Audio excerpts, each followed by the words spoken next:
پھر سے خوش آمدید کہنا چاہتی ہوں. میں بہت شکر گزار ہوں اپنے اگلے مہمان کے لیے. دس از ناٹ این آرڈنری مین. ایک بات یاد رکھیے گا, ابھی میرا ایک سیگمنٹ تھا جس میں کہ دنیا کی تھریٹ کیا ہے. دنیا میں وہ جو طاقتور ہے اس کے لیے تھریٹ پیس, اس کے لیے تھریٹ ہے, اور میں نے آپ کو اس کو الیبوریٹ بھی کیا. امتیاز گل صاحب جو ہیں, سی این این کے ساتھ بھی آپ نے کام کیا. Probably the better position what Mohsin Naqvi used to hold, اس سے بہتر پوزیشن کے اوپر سی این این کے ساتھ وابستہ تھے. جرمن پروگرامز کے ساتھ الجزیرہ پہ آپ ان کے انالیسس سنتے ہیں.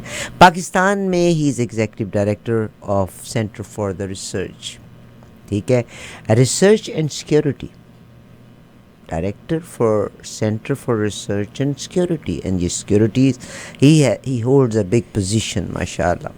وی are lucky enough to have him with us. اللہ انہیں زندگی سے تندرستی دے. یہ, اور میں ہر جوان شخص کو کہنا چاہتی ہوں, یہ لوگ آپ کا اور میرا اثاثہ ہیں. یہ لوگ میرا اور آپ کا اثاثہ ہیں. سر آپ کا بہت شکریہ. جی بہت بہت شکریہ جی. السلام علیکم. سر میں سب سے پہلے تو آپ کو پاکستان لے کے جانا چاہتی ہوں کہ پاکستان آج بھی ہمارا رابطہ ہونا تھا, بٹ انفارچونیٹلی انٹرنیٹ سسٹم کو جس برے طریقے سے بلاک کیا, and nobody is ready to take the responsibility. Everybody is throwing ball in others court کہ جی اس کو پتہ ہے, اس کو پتہ ہے, جس سے بھی بات کر لیں. مگر اس ملک میں ریموٹلی کینیڈا اور امریکہ سے سروسز ہائر کی جاتی ہیں, چاہے وہ بنگلہ دیش ہو, چاہے پاکستان, ہندوستان, فلپائن. غریب لوگ جو ہیں وہ ریموٹلی کام کر رہے ہوتے ہیں. مگر اگر پاکستان کا انٹرنیٹ بند ہوتا ہے تو جو لوگ ریموٹ سروسز جن ممالک نے ان ملکوں سے لی, ایک تو ہمیں پہلے کوئی گھاس نہیں ڈالتا, اور اگر آپ کا انٹرنیٹ بلاک ہو گیا تو آپ کا وہ امپلائی جو انٹرنیٹ پہ اپنے کمپیوٹر کی سروسز دے رہا ہے یا کلاؤڈز پہ کام کر رہا ہے, وہ تو بیکار ہو گیا. واٹ وڈ یو سے؟ بڑی جی افسوسناک صورتحال ہے, اور مجھے تو لگتا ہے جتنے بھی لوگ اس فیصلے میں شامل ہیں انہیں کوئی غم روزگار نہیں ہے. ان کے گھرانوں کو بھی, ان کے بچوں کو بھی. آپ کو معلوم ہے جو گورنمنٹ سروس میں ہوتے ہیں, چاہے وہ یونیفارم میں, بغیر یونیفارم میں, وہ تو ماشاءاللہ اتنے پیسے کما لیتے ہیں کہ تنخواہ تو میں نہیں بات کروں گا, تنخواہ کے علاوہ ہی کہ ایک کبھی 2011-12 میں مثال کے طور پہ ایک ڈپٹی ڈائریکٹر تھے ایف آئی اے کے, وہ کیش $1,00,000 لے کے اپنے 2 بچوں کو واشنگٹن یونیورسٹی میں داخلے کے لیے پہنچے تھے. ویسے ایک مثال میں نے دی ہے. تو کہنا میں یہ چاہتا ہوں کہ جو بڑے عہدوں پہ موجود لوگ ہیں ان کا بس اس حد تک یہ ہوتا ہے کہ کس طرح پابندی لگا دیں, ریسٹرکشنز کر دیں, فائر وال کر دی, سسپینڈ کر دیا, راستے میں بلاکیڈ, جو ہماری سڑکوں پہ جگہ جگہ ناکے لگے ہوتے ہیں. آپ اس کو بھی دیکھ لیں تو یہ بھی ایک ریفلیکشن ہے ہمارے ملک کی جو یہ ٹیڑھی چال ہے ہماری انتظامیہ کی, کہ کسی کے منہ سے نکل گیا کہ یہاں پہ تھوڑا سی چیکنگ ہونی چاہیے, تو ایک ناکے کی بجائے 10 ناکے لگ جاتے ہیں. سو جو لوگ کام اس وقت فائر وال کے نام پہ انٹرنیٹ کے ساتھ ہوا ہے, اس پہ آپ یقین کیجئے وہ لوگ بھی رو رہے ہیں جو کہ ان لوگوں کے ساتھ بڑا قریبی طور پہ کام کرتے رہے ہیں, جو کہ اس تمام کام کے پیچھے ہیں. یعنی ہمیں کوئی تلاش کرنے کی ضرورت نہیں ہے, سب کو معلوم ہے کہ یہ کون کرتا ہے. تو اس کمپنی کے, نیا ٹیل کمپنی ہے, کہ چیف ٹیکنیکل آفیسر نے لنکڈ ان پہ کھل کے یہ کہہ دیا 2 دن پہلے, سمجھے کہ ٹویٹ کیا, کہا کہ پاکستان میں انٹرنیٹ عملاً مر چکا ہے, اب ہمیں اس پہ فاتحہ پڑھ لینی چاہیے. ہم پاکستان کو پتھر کے زمانے کی طرف دھکیل رہے ہیں. تو جہاں پہ ایک ایسی کمپنی جو کہ بہت ویٹرن ہیں فائبر آپٹک میں, ان کی طرف سے یہ میسج آ گیا. پھر جو انٹرنیٹ اور سافٹ ویئر ہاؤسز ایسوسی ایشن ہے, ان کے صدر نے بھی ایک دے دیا کہ آپ تو $300-400 ملین ماہانہ یا سالانہ کا نقصان کر رہے ہیں اس کام کے ذریعے. کیونکہ خود میرا اپنے بہت قریبی بچے ہیں جو اس میں کام کر رہے ہیں کمپنیز کے ساتھ سلیکان ویلی میں, اور اس کے علاوہ جو فائبر جس نے ابھی کچھ پاکستانیوں کو ڈیلسٹ کیا ہے اس کے لیے بھی کام کرتے ہیں. سو وہ یہ سوچ رہے تھے, بلکہ میرے جو بہت قریبی عزیزوں نے تو کہا کہ اب تو میں پاکستان چھوڑنے کا سوچ رہا ہوں.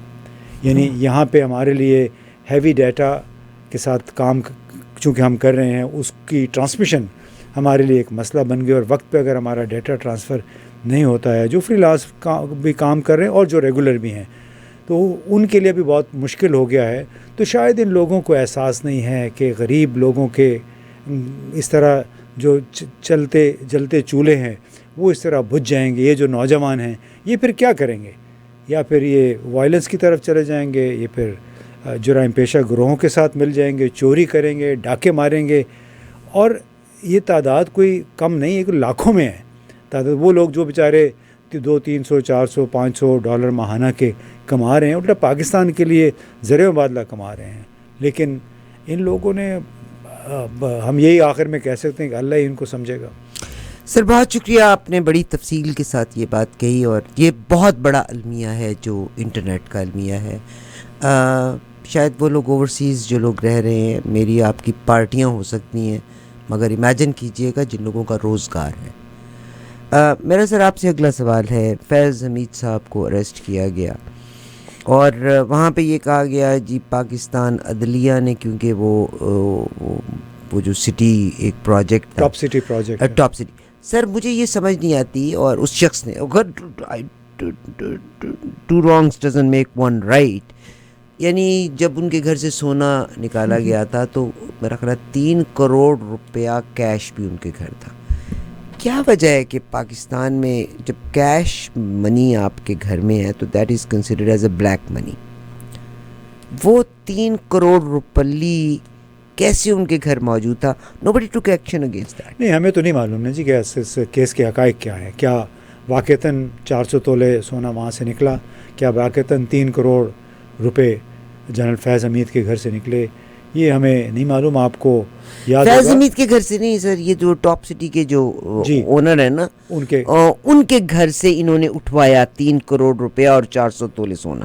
نہیں لیکن ایگزیکٹلی تو وہی پھر آپ ان پٹیشنر نے لقمان، مجھے اب یاد نہیں نام کیا ان کا، لیکن انہوں نے یہ بھی کہا کہ میری تو براہ راست جنرل فیض حمید کے ساتھ بات چیت ہوئی، بریگیڈیئر صاحب بھی موجود تھے، اور اس میں انہوں نے جنرل فیض حمید نے بقول یہ شکایت کنندہ کے یہ کہا کہ میں تمہاری چیزیں جو ہم ریڈ کے دوران اٹھائی گئیں وہ تو واپس کروا سکتا ہوں، 400 تولے سونا میں واپس نہیں کروں گا.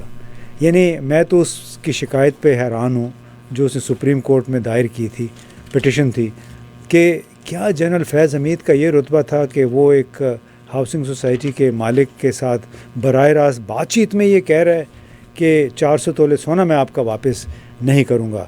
اب دوسری جو بات جو آپ نے کہی کہ چونکہ اس ٹاپ سٹی کے مالک کے گھر سے چیزیں اٹھائی گئیں، تو پاکستان میں تو میرا خیال ابھی بھی 70-80% جو کاروبار ہے وہ کیش میں ہوتا ہے اور وہ بلیک منی کے ذریعے ہوتا ہے. یہ اومنی گروپ کے سربراہ جو ہیں ان کو نشان امتیاز کیوں مل رہا ہے؟ انور مجید صاحب کو، وہ اسی لیے کہ ان کی جتنی بھی کمپنیاں تھیں وہ منی لانڈرنگ کا ایک ذریعہ تھی، ان پیسوں کی لانڈرنگ کا جو کہ مختلف پروجیکٹس کے ذریعے ہمارے حکمرانوں کو ملتے تھے. اس وقت ہمارے وہ ماشاءاللہ صدر بھی ہیں اور ان کا گھرانہ بھی ساتھ اس میں شامل تھا. تو یہ وہ گروپ تھا جو ہمیں ان افسران نے بتایا تھا جو کہ JIT پہ جنہوں نے کام کیا 9-10 مہینے.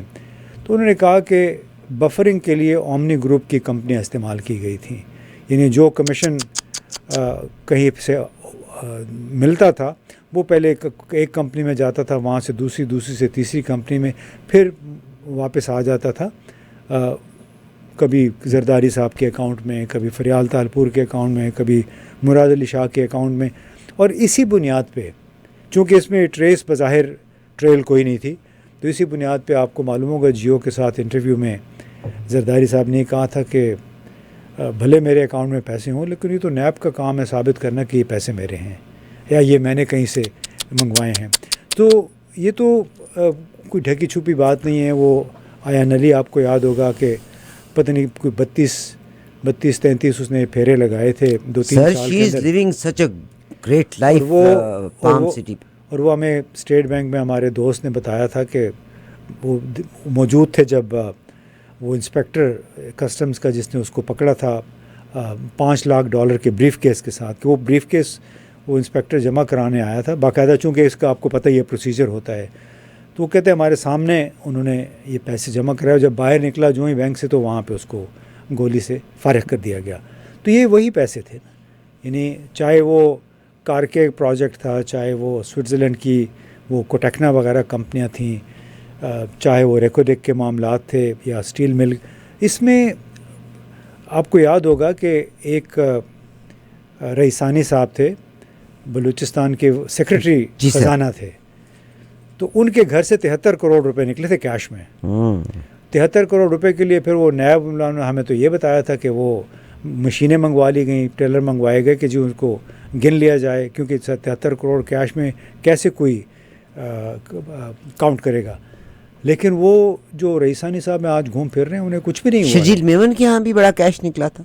جی ان کے ہاں سے کہا گیا کہ نکلا تھا، لیکن وہ تو خیر آپ بہت دور کی بات کر رہے ہیں. میں آپ کو اسلام آباد کے 2 قصے بتاؤں کہ ایک دن میں ایک گھر میں منی لانڈرنگ ہوئی کوئی 25-30 کروڑ کی. مجھے اعداد و شمار ابھی صحیح یاد نہیں رہے، لیکن یہ افسران ہیں ہماری وفاقی حکومت کے جن کے گھروں میں اتنا پیسہ پڑا ہوتا ہے. اب زیادہ تفصیل میں نہیں جاتا، لیکن جو کہتے ہیں کوئی ثابت کرے کہ ہم نے کرپشن کی ہے، ثابت کرنا بڑا مشکل ہوتا ہے، کیونکہ کانٹریکٹ جو ہوئے ہوتے ہیں اس میں یہ نہیں لکھا ہوتا کہ ہم نے اتنے کروڑ اس میں رشوت دی ہے. بلکہ اب تو کروڑ تو کچھ بھی نہیں ہے، لازمی وہ کچھ بھی، اب اربوں کی بات ہوتی ہے. کبھی ہوتا تھا کہ 40-50 کروڑ جو ہمارے جو ماشاءاللہ بڑے لوگ ہیں ان سے منسوب ہوتا تھا. لیکن پھر مزے کی بات یہ بھی ہے نا عارفہ کہ وہی نیب، وہی FIA جنہوں نے شہباز شریف کے خلاف باقاعدہ فرد جرم عائد کرنی تھی 11 اپریل 2022 کو، بالکل واٹر ٹائٹ کیس تھا. 40 ارب 2 کیسز تھے، تقریباً 40 ارب روپے کی منی لانڈرنگ کے. اسی FIA نے ان کو کلین چٹ دے دی. اسی نیب نے شاہد خاقان عباسی کو کلین چٹ دے دی، وہ کیسز جس میں یہ LNG کے کیسز تھے. ایک انتہائی افسوسناک صورتحال سے پاکستان گزر رہا ہے، جہاں پہ تمام جو بڑے لوگ ہیں جو اقتدار میں آ جاتے ہیں ان کا مطمع نظر ہے پیسہ بنانا. قطع نظر اس کے کہ وہ پیسہ آپ کس طریقے سے بنا رہے ہیں. یہ کہ وہ بیچارے اپنے بچوں کے لیے کام کریں، بچوں نے باہر پڑھنا ہوتا ہے، باہر جائیداد خریدنی ہوتی ہے، اس کے لیے ظاہر ہے پاکستان میں بڑی محنت کرنی پڑتی ہے. افسران کو تنخواہیں اتنی ہوتی نہیں ہیں، اور ہمارا سیاستدان بھی آپ کو پتہ ہے غریب ہے، عوام کی خدمت کرتا ہے، تو اس کو بھی پیسے تو چاہیے ہوتے ہیں نا. اسی لیے پبلک سیکٹر ڈیولپمنٹ پلان جو ہمارے جو سالانہ ترقیاتی منصوبہ ہے، پاکستان قرضوں پہ رہ رہا ہے اس وقت آپ کو پتہ ہے. لیکن ہر سال سالانہ ترقیاتی پروگرام لازمی ہوتا ہے، کیونکہ یہ ایک ذریعہ ہے ہمارے جتنے ارکان قومی اسمبلی اور صوبائی اسمبلی ہیں ان کی آمدنی کا. اس میں ان کے کمیشنز ہوتے ہیں باقاعدہ، کسی کا 10% اور کسی کا 20%. وہ ڈپینڈ کرتا ہے کہ آپ کون سے، آپ اگر بلوچستان میں ہیں وہ تو وہاں پہ وزیر کا، ممبر قومی اسمبلی کا ہو سکتا ہے کہ 40-45% اس کا حصہ ہو. اگر آپ لاہور میں ہیں، پشاور میں ہے، تو ہو سکتا ہے وہ حصہ 10-15% ہوتا ہو. تو یہ ایک لعنت سی ہے. بہت شکریہ سر. جناب امتیاز گل صاحب ہمارے ساتھ ہیں. میں ایک کریکشن کرتی چل رہی ہوں، ٹاپ سٹی کے جو CEO ہیں ان کا نام معز خان ہے. ایکچولی لقمان بھی بڑا امپورٹنٹ نام ہے. That is about Monal restaurant کے مالک ہیں، ان کے بھائی سیکٹری ہیں جنہوں نے قانون میں ہی ترمیم کر دی ہے، اور اب یہ زمین جو وائلڈ لائف کی تھی، وائلڈ لائف کے ادارے کو یہ ضم کر دیا انہوں نے منسٹری آف انٹرنل افیئرز میں آپ کے محسن نقوی کی. تو کیا کیا جائے. میں سر آپ سے، ابھی آپ نے جناب انور مجید صاحب کا ذکر کیا، ہلال امتیاز دیا گیا. اس ملک میں ریونج کی پالیٹکس. آج ایک اور ہلال امتیاز عمر فاروق کو بھی دیا. یہ عمر فاروق کون ہے، میں آپ بلکہ بتا دیجئے گا. توشہ خانہ کیس میں جس آدمی نے گھڑی کے لیے آگے بڑھ کے بیان دیے نا، یعنی جو جس پارٹی کو سپورٹ کرے گا، this is how we are swing corruption in our young generation. نہیں، اس میں سوئنگ کی تو بات ہی نہیں ہے جی. آپ فراڈ جو ہے نا، فراڈ کو یہ لوگ پروموٹ کر رہے ہیں، جھوٹ کو پروموٹ کر رہے ہیں. یہ جو عمر فاروق صاحب ہیں، ان کے بارے میں تو جو وکیل تھے عمران خان کے، صفدر صاحب، تو انہوں نے تو بڑا کلیئرلی اس پہ کہا کہ ہم نے ان سے پوچھا کہ آپ ان کو تصویریں دکھا کے کہ آپ ان گھڑیوں کی یا اس گھڑی کی قیمت بتا دیں. اس نے کہا میں تصویر دیکھ کے نہیں بتا سکتا. تو پھر انہوں نے کہا کہ ہم نے نیب سے پوچھا کہ آپ نے تصویر دیکھ کے اس گھڑی کی قیمت کا کیسے تعین کر لیا ہے. تو ایک جھوٹ پہ مبنی ایک ایسا کیس تھا. لیکن ظاہر ہے جنہوں نے آپ کو منی لانڈرنگ میں سہولت دی ہو, جنہوں نے آپ کو کیسز بنانے میں سہولت کاری کی ہو, تو وہ پھر آپ ان کو کوئی نہ کوئی ایوارڈ تو دیں گے نا. جو ایوارڈ لوگ ٹیلی ویژن دیکھ رہے ہیں, عمر فاروق کو آپ یہ دیکھیے گا, یہ لوگ سونے میں تل کے بیٹھے ہوئے ہیں. It is just that he was اس نے فیسیلیٹیٹ کیا تھا اس گھڑی کے بارے میں. اور ان کو شرم بھی نہیں آتی جن لوگوں نے ایوارڈ کے لیے اس کا نام نامزد کیا, جن لوگوں کے جس شخص کے نام سے یہ ایوارڈ جائے گا, صدر پاکستان, اس نے بھی نہیں سوچا. جن لوگوں نے اس کو نامزد کیا ایوارڈ کے لیے, وہ بھی میں سمجھتا ہوں بہت ہی بے شرم قسم کے لوگ ہیں کہ ان کو کیا احساس نہیں ہے کہ جو لوگوں کو معلوم ہے کہ کیا ہو رہا ہے, لوگوں کو معلوم ہے کہ اس کیس کی حیثیت کیا ہے, اس کے باوجود ان کو آپ ایوارڈ دیے چلے جا رہے ہیں. اور پھر انور مجید صاحب کو بھی ماشاءاللہ ایوارڈ مل رہا ہے. تو میں نے پہلے بھی کہیں بات کی کہ بڑی اچھی بات ہے, ان کو بھی تو آپ نے ان کی خدمات کا اعتراف تو کرنا ہے نا. آصف علی زرداری صاحب نے, حالانکہ آپ کو جب JIT ہوئی تھی ایان علی کو بھی کوئی ملا ہے ایوارڈ اس میں, جی وہ بڑا جلد اس کو بھی انشاءاللہ مل جائے گا. وہ شاید اس دفعہ ان کی باری نہیں آئی, ایوارڈ کم پڑ گئے تھے, لیکن ان کو بھی مل جائے گا. میں آپ کو بتاؤں کہ جب JIT میں جو افسران تھے 3-4, ہم جانتے ہیں ان کو, انتہائی ایماندار افسران تھے, اور انہوں نے یہ کہا تھا, آج بھی مجھے یاد ہے کہ جب رپورٹ انہوں نے مکمل کر لی تو انہوں نے کہا کہ اگر تو سیاسی مصلحتوں کے تحت سیاسی سمجھوتے نہ ہوئے تو اس رپورٹ کی بنیاد پہ زرداری, بھٹو, تالپور گھرانے کے خلاف کم از کم 32 مقدمات بن سکتے ہیں. لیکن وہی ہوا کہ سیاسی سمجھوتے ہو گئے, ڈیل ہو گئی, اور جن کے خلاف مقدمے بننے تھے وہ آج ایوارڈ دے رہے ہیں, ایوان صدر میں بیٹھے ہیں. بہت شکریہ سر. میں ایک اور بریکنگ نیوز دیتی چلوں اور میں آپ سے اس کو ایلیبریٹ کرنے کے بارے میں کہوں گی. آپ کو بتائیے ہے کہ جب جناب شوکت صاحب جو جج تھے جن کو 2018 میں برطرف کیا گیا تھا, اس شخص نے سچ کے لیے لڑائی کی, ایک عرصے تک اپنا کیس لڑا, الٹیمیٹلی اس کے اوپر ایریئرز بھی دیے گئے, سب کچھ ہوا. اس کا قصور صرف اتنا تھا کہ اس نے کہا تھا کہ مجھے ISI کی طرف سے پریشرائز کیا جاتا تھا. جب آپ کے یہ فیض حمید صاحب کو اریسٹ کیا گیا تو ثاقب نثار صاحب کا ذکر آیا, عمر عطا بندیال صاحب کا ذکر آیا. بریکنگ نیوز میں یہ دے رہی تھی کہ ثاقب نثار صاحب نے ملک چھوڑ دیا ہے, جسٹ لائک فراگوگی, he is gone out of Pakistan. تو وہ how Saqib Nisar and Umar Bandial link with Faiz Hamid? اس میں دیکھیں وہ جن حالات میں ان کی آپس میں بات چیت چل رہی تھی وہ اور حالات تھے. نہ اس وقت عمران خان گرفتار ہوا تھا, نہ اس وقت 8 فروری کے انتخابات ہوئے تھے. جو پاکستان کی تاریخ میں جو واٹر شیڈ تاریخ ساز لمحہ ہے, میں سمجھتا ہوں وہ 8 فروری کے انتخابات تھے, جب لوگوں نے نہ صرف عمران خان کے حق میں ووٹ دیا بلکہ وہ لوگ جنہیں PTI کے ماننے والے, چاہنے والے, عمران خان کے زوال کا, عدم اعتماد کے ووٹ کا ذریعہ سمجھتے ہیں, وجہ سمجھتے ہیں, ان کے خلاف بھی یہ ووٹ تھا. اور اس لیے وہ حالات مختلف تھے. ابھی تو آپ نے دیکھ لیا کہ 8 فروری کے انتخابات کے بعد کس طرح ان کو مجبوراً اعداد و شمار کے ساتھ ہیر پھیر کرنا پڑا. پھر 26-25 مارچ کو اسلام آباد ہائی کورٹ کے 6 ججوں نے خط لکھا کہ ہمارے ساتھ ISI جو ہے تو دخل اندازی کرتی ہے ہمارے کام میں. اس کے انڈورسمنٹ باقی 4 ہائی کورٹس نے, اکثریت ججوں نے کی. اس کا اثر کیا ہوا کہ آپ کو سپریم کورٹ میں بھی 8-9 جج ایسے مل گئے جنہوں نے PTI کے حق میں جو مخصوص نشستوں کا کیس تھا فیصلہ کر دیا. بلکہ 11 ججوں نے تو یہ بھی کہا 13 میں سے کہ ہاں جی PTI ایک حقیقت ہے, اس کو ہمیں ماننا پڑے گا. تو یہ حالات مختلف ہیں.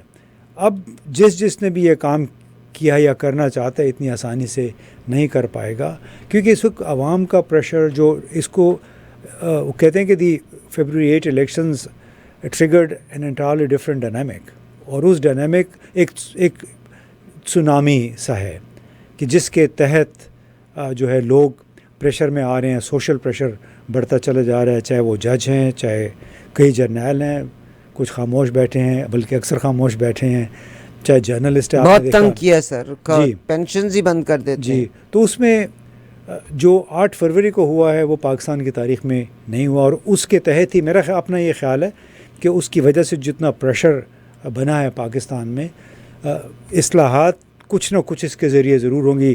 قطع نظر اس کے کہ عمران خان کب تک جیل میں رہتے ہیں، کب ان کی رہائی ہوتی ہے، لیکن اس کی وجہ سے اتنا پریشر بنا ہے کہ اب خود حکومت، خود GHQ وہ بھی اس امر پہ مجبور ہیں کہ کوئی ایسا راستہ تلاش کریں کہ عوام کی مشکلات کا مداوع ہو سکے، تاکہ مشکلات کا مداوع ہوگا تو تبھی ان لوگوں سے پریشر بھی کم ہوگا. بہت شکریہ. میں سر آپ سے آخر میں کنکلوڈ کروانا چاہتی ہوں 2 باتوں پہ. پہلی بات تو یہ کہ chief of the army staff نے 14 اگست کے حوالے سے کاکول میں کیا. ایک تصویر ہم آپ کو دوبارہ آج کے پروگرام میں دکھائیں گے جس میں ایکس آرمی جنرلز بھی شامل ہیں. اس تصویر کو بڑا غور سے دیکھیں تو chief of the army staff looks very happy. جناب راحیل شریف صاحب، there are couple of faces جن کے چہرے پہ آپ کو کچھ اور بھی نظر آ رہا ہے. اس تصویر کو دیکھتے ہیں باجوہ صاحب اور جناب پاشا نظر نہیں آ رہے، تو یا اور کون important you think is missing and what does this picture show? اس میں دیکھیں، مجھے پاکستان جانا ہے واپس تو مجھے آپ بہت زیادہ انوالو اس میں نہ کریں، لیکن ایک بات بڑی واضح، آپ جنرل کیانی کو دیکھیں، وہ انتہائی سنجیدہ موڈ میں لگ رہے ہیں. سو واحد جو آپ کو اسمائلز نظر آ رہی ہیں وہ راحیل شریف اور جنرل عاصم منیر کی ہیں. راحیل شریف تو ماشاءاللہ خوش ہیں، خوش و خرم ہیں، بڑے آسودہ حال ہیں. سعودی عرب کی نوکری وہ کر رہے ہیں، اور یہ وہ صاحب ہیں جنہوں نے جب سعودی عرب میں یہ نوکری قبول کی تو انہوں نے لوگوں کو، اپنے قریبی لوگوں کو یہ بتایا کہ میں نے اس لیے کہ نوکری قبول کی کہ میرے پاس بچوں کی بیرون ملک تعلیم کے لیے پیسے نہیں تھے. اور یہ مجھے خود کسی نے بتایا، ان کے بہت قریبی رشتہ دار ہیں. اور یہ وہ جنرل راحیل شریف ہیں کہ جن کو کوئی 110 ایکڑ زمین لاہور میں ملی ویلفیئر کے نام پہ، بالکل ایسی جیسے جنرل باجوہ کو بھی تقریباً 105 ایکڑ زمین دی گئی ہے. اب ان سے پوچھنے والی بات یہ ہے کہ آیا وہ زمینیں ابھی بھی زرعی رقبہ ہے یا پھر ان کو DHA میں شامل کر دیا گیا ہے. تو دوسری آپ نے دیکھا احسن سلیم حیات صاحب جو کہ جنرل عاصم منیر کے بالکل دائیں طرف ہیں، تصویر تو وہ بھی جو بالکل دائیں طرف ہیں جنرل عاصم منیر کے، تو وہ بھی بڑے سنجیدہ معلوم ہو رہے ہیں. جبکہ واحد بڑی اسمائل جو ہے وہ جنرل عاصم منیر کے، ظاہر ہے بڑے خوش ہیں وہ. یعنی پاکستان میں کسی آرمی چیف کے پاس اتنا اختیار نہیں تھا ان کے اپنے تئیں جتنا کہ اس وقت عاصم منیر کے پاس ہے، کہ انہوں نے آصف زرداری، شہباز شریف، خواجہ آصف، ان سب کو رام کیا ہوا ہے. یعنی اندازہ لگائیے کہ 2015 میں آصف زرداری نے ایک تقریر کی تھی اور کہا تھا کہ یہ جرنیل ہمیں بدنام کرنے کی کوشش نہ کریں، ہمارے پاس بھی بہت کچھ ہے، رہنا ہم ادھر نہیں. انہوں نے یہ کہا تھا کہ ہم تو ادھر ہی ہیں، آپ کی ہم اینٹ سے اینٹ بجا دیں گے. مطلب براہ راست جنرل، اور آج کل وہ جرنیلوں کی اتنی ہاں میں ہاں ملا رہے ہیں کہ بلکہ میں آج کوئی اسٹیٹمنٹ پڑھ رہا تھا، انہوں نے کہا کہ جی ہم پاکستان آرمی نے جو خوارج کے خلاف، دہشت گردوں کے خلاف جو شروع کیا ہوا ہے مشن، ہم اس کا بھرپور ساتھ دیں گے.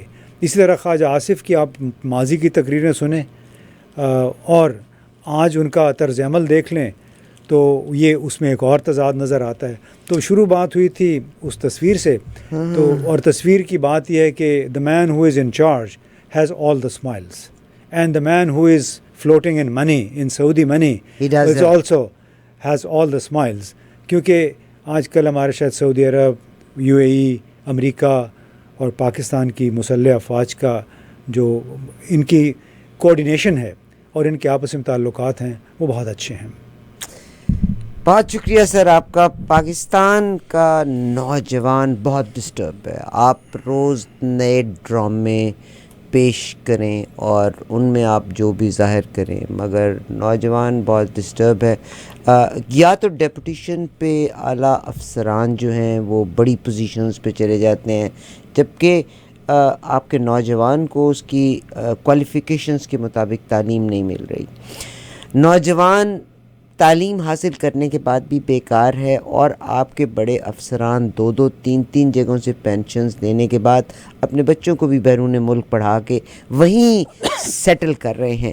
تھوڑا سا کوئکلی مجھے آپ یہ بتا دیجیے گا، what do you see, what is the future of these political parties? Do you think this government at the moment will اپنا وقت پورا کرے گی؟ دیکھیے بڑا مشکل ہے یہ سوال، اس کا جواب، لیکن ایک بات ہے کہ ملک کے عوام کی اکثریت ان کی شکلیں نہیں دیکھنا چاہتی. یہ جو دو بڑی پارٹیاں ہیں جو جمہوریت کی مالا جپتی رہی ہیں، ان سے لوگ اکتا چکے ہیں. ان کے یہ دونوں آصف زرداری اور نواز شریف، اب ان کی بڑی بھرپور کوشش ہے کہ وہ مریم وزیر اعظم بن جائے، بلاول وزیر اعظم بن جائے. بلاول کو وزیر اعظم بنانے کی خواہش میں آصف علی زرداری مکمل طور پہ ہتھیار پھینک دیے ہیں، بالکل بڑھ کے فوج کی وہ تعریفیں کرے. فوج کی تعریف کرنا اچھی بات ہے، لیکن پھر یہ ان کو بتانا چاہیے کہ آیا جو آج سے 4-5-6 سال پہلے انہوں نے دھمکیاں دی تھی فوج کو، وہ درست تھا یا آج درست ہے؟ کیا وہ 70 سال کی عمر میں ان کے خیالات جو ہیں وہ بدل گئے ہیں فوج کے معاملے میں؟ کیا خواجہ آصف نے اور نواز شریف نے جو باتیں کی تھی، وہ بار بار ان کا انٹرویو بھی چلتا ہے کہ اس ملک کی تباہی کے ذمہ دار یہ جرنیل ہیں. وہ تو ٹویٹر پہ بڑے دن سے سرکولیٹ کر رہا ہے. وہ میرے خیال لندن میں بیٹھ کے انہوں نے وہ انٹرویو دیا تھا. تو یہ تو لوگ یہ سن کے وہ خود ہی ایک فیصلہ کر لیتے ہیں کہ یہ لوگ تو دوغلے ہیں، صرف اپنے بچوں کے مستقبل بنانے کی کوششوں میں لگے ہوئے ہیں. آپ نے جو سوال پوچھا پاکستان کا نوجوان کا مستقبل، وہ داؤ پہ لگا، وہ داؤ پہ لگا، اس کو کس کی کیا پرواہ ہے. بہت شکریہ. امتیاز گل صاحب میرے ساتھ ہیں، اور میرا آخری کنسرن ہے کہ پاکستان کے لوگوں کی ریٹینشن بہت کم ہے. ہم بعض اوقات اپنی ذاتی ہوس اور اپنی ذاتی پسند کی وجہ سے اپنے بچوں کے اور اپنے عزیزوں کے کیے ہوئے غلط کو بھول جایا کرتے ہوتے ہیں. اللہ میرے پاکستان کا حامی و ناصر ہے. جناب امتیاز گل صاحب کا بہت شکریہ. ہماری کوشش ہے انشاءاللہ یہ انٹرویو ان سے ہم ویکلی گراؤنڈ کے اوپر کریں گے. یہ وہ لوگ ہیں جو میرے ملک کا اثاثہ ہیں، پڑھے لکھے لوگ ہیں، سلجھے ہوئے لوگ ہیں. اللہ تعالیٰ میرے ملک کا حامی و ناصر ہے. آپ سے ریکویسٹ ہے کہ پلیز پروگرام کو دیکھیے بھی، سبسکرائب بھی ضرور کیجیے گا. میرا بھی آپ سے وعدہ ہے کہ میں کوئی سینسیشنل نیوز نہیں دوں گی. میرے لیے سب سے امپورٹنٹ صرف پاکستان ہے، اینڈ پیریڈ، دیٹس اٹ. سر آپ کا بہت شکریہ. بہت شکریہ. Thank you. اسٹے